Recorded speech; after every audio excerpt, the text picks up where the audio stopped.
우리가 하나님의 일을 감당할 때 세상은 보통 뛰어난 재능이나 지식 혹은 외모를 가진 사람을 주목합니다. 그러나 성경은 정반대의 길을 보여줍니다. 하나님은 종종 세상에서 약하고 보잘것없는 사람을 들어 사용하십니다. 그 이유는 단 하나, 그분의 능력이 드러나고 모든 영광이 하나님께 돌아가도록 하기 위함입니다. 오늘은 사도 바울이 말한 육신을 의지하지 않고 영으로 사는 삶과 그리고 영 안에 있는 하나님의 지혜를 끌어내는 법에 대해 나누겠습니다. 이를 통해 약한 우리가 그리스도 안에서 어떻게 강하게 되는지, 또 일상의 선택과 사역에서 하나님의 지혜로 어떻게 인도받는지를 살펴보겠습니다. 이 영상은 앤드류 워맥 목사님의 영혼몸 시리즈 제22편과 23편을 바탕으로 재구성했습니다. 사도 바울은 고린도전서 1장 26절로부터 29절까지에서 이렇게 말합니다. 형제들아, 너희를 부르심을 보라. 육체를 따라 지혜 있는 자가 많지 아니하며 능한 자가 많지 아니하며 문벌 좋은 자가 많지 아니하도다.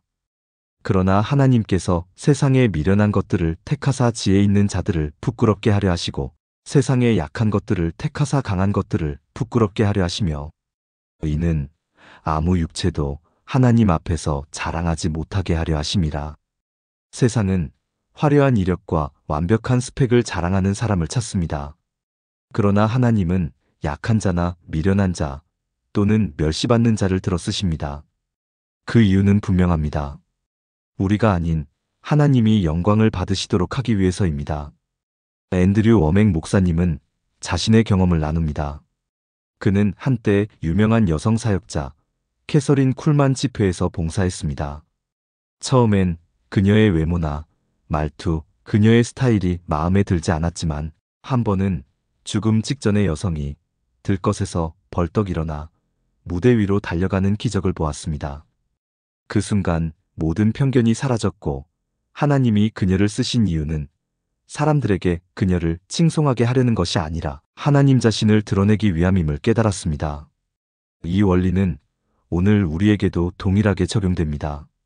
우리는 종종 스스로 나는 준비가 안 됐다, 내겐 능력이 없다라고 느낍니다. 하지만 바로 그때가 하나님이 사용하시기에 가장 좋은 순간일 수 있습니다.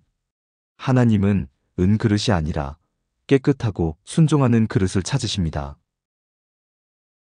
갈라디아서 2장 20절은 사도 바울의 삶의 태도를 명확히 보여줍니다.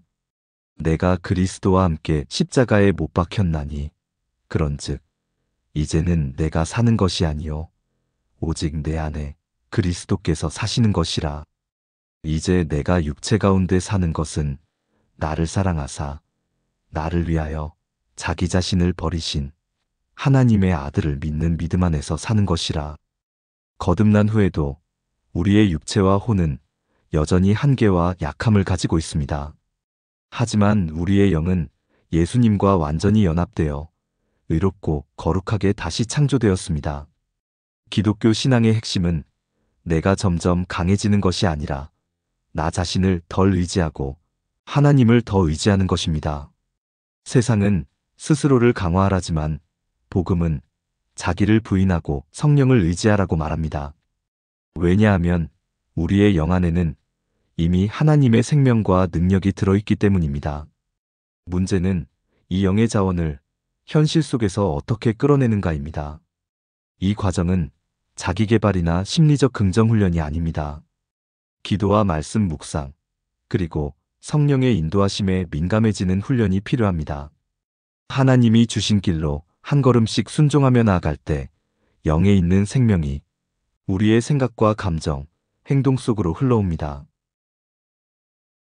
고린도전서 2장 14절에서 16절은 이렇게 말합니다. 육에 속한 사람은 하나님의 성령의 일들을 받지 아니하나니 영적인 일은 영적으로 분별하느니라. 우리가 그리스도의 마음을 가졌느니라. 영 안에 있는 그리스도의 마음은 단순한 감정이 아니라 하나님의 시각과 생각을 공유하는 능력입니다.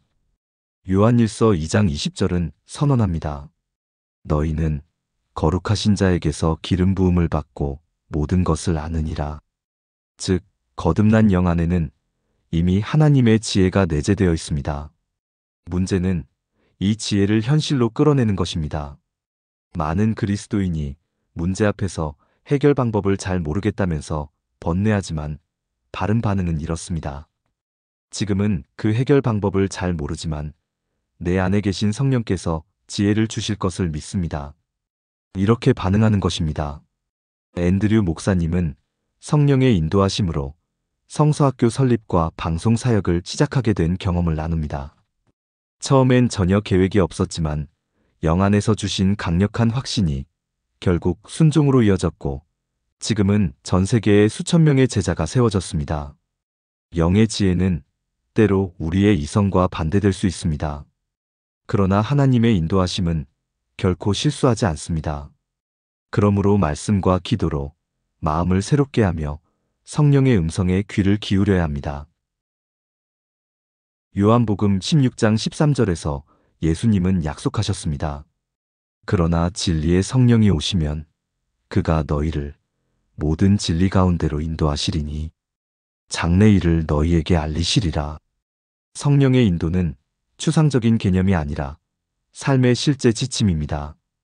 때로는 이력서가 훌륭한 사람을 채용하지 않게 하시거나 겉보기엔 평범한 사람을 선택하게 하십니다.